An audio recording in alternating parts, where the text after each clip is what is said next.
Well, hello there. Hey, what is up guys? Gian here of Gadget Pilipinas. Welcome back dito sa ating channel. After disappearing from the mainstream radar, Infinix is back and it's trying to re-establish its position in the Philippine smartphone market. We got hold of one of their latest mid-range offerings, the Infinix Hot 10, which was launched in the country last December 2020. On paper, the device seems like a proper mid-range contender with its large 6.78-inch panel, Helio G70 SoC, quad cameras, and a 5200 mAh battery. The price, 6,990 pesos. While mostly plastic, the Infinix Hot 10 doesn't feel flimsy in the hand, nor does it feel like a cheap knockoff or some sort. Despite the large footprint, one-handed operation is still possible to an extent. The phone rocks a distinct textured finish underneath a glossy layer for its back panel. This makes the phone look exquisite and premium, especially when hit by light from an angle. Infinix has managed to make a camera module that's as level as possible with the rest of the back panel, contrary to most other smartphones today. Volume rocker and power button is on the right side, while the SIM or micro SD card slot is on the left. At the bottom is, take note, a micro USB port along with a microphone and a speaker grill. Remember when any display that's above 5 inches was considered too big? Fast forward to today, the tables have definitely turned. In the case of the Infinix Hot 10, it's a 6.78-inch HD Plus panel, which is definitely bigger than how we considered 5 inches as a huge phone 4 to 5 years ago. Since there are less pixels packed into such an enormous space, you'll probably notice that it isn't actually as vivid as other display of other phones. Surprisingly though, the text is still legibly sharp and the visibility under direct sunlight is very commendable. Under the hood, the Infinix Hot 10 uses a Helio G70 SoC along with 4GB of RAM, which is still okay but quite on the edge for a 2020 or 2021 device. And it also has an ample 128GB of internal storage.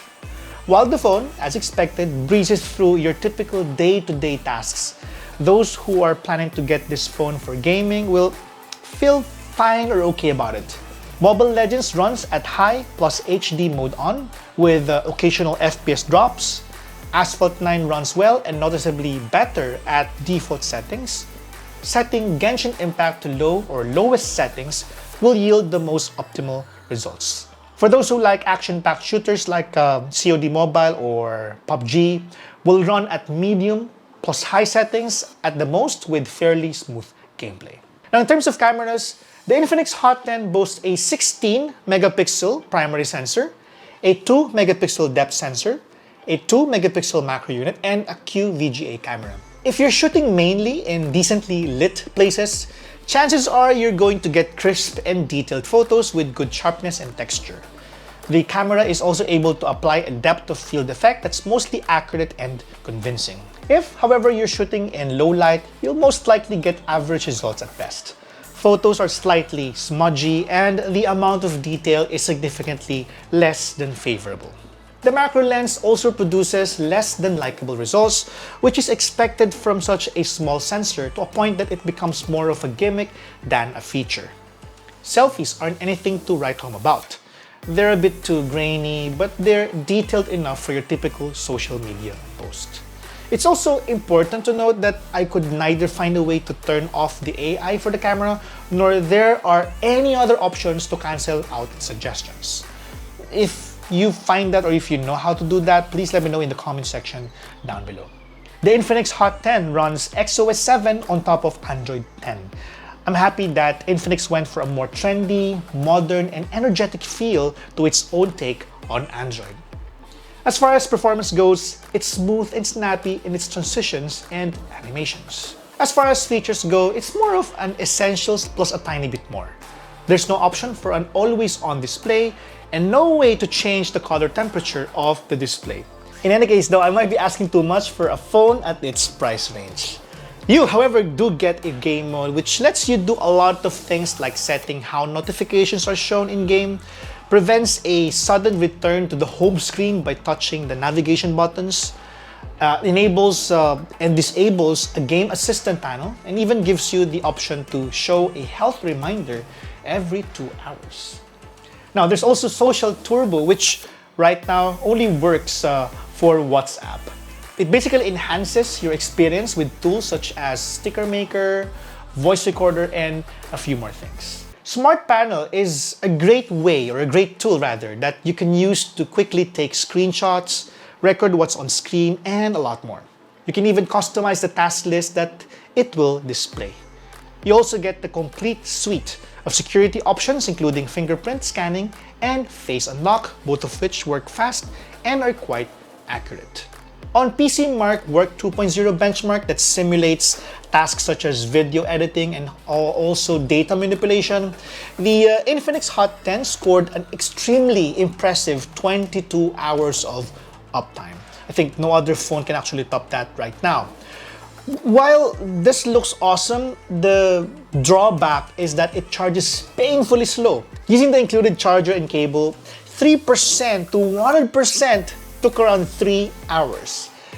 Personally, I don't find it as a deal breaker, but people who are always on the go might. Infinix Hot 10 is a mixed bag of things to like and things to improve. Its design is a breath of fresh air as it offers great performance as an everyday driver.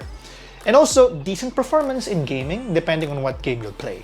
It's surprising that even if it has only 4 GB of RAM, it managed to, perform as expected. XOS also performs smooth and snappy and offers a number of nifty features.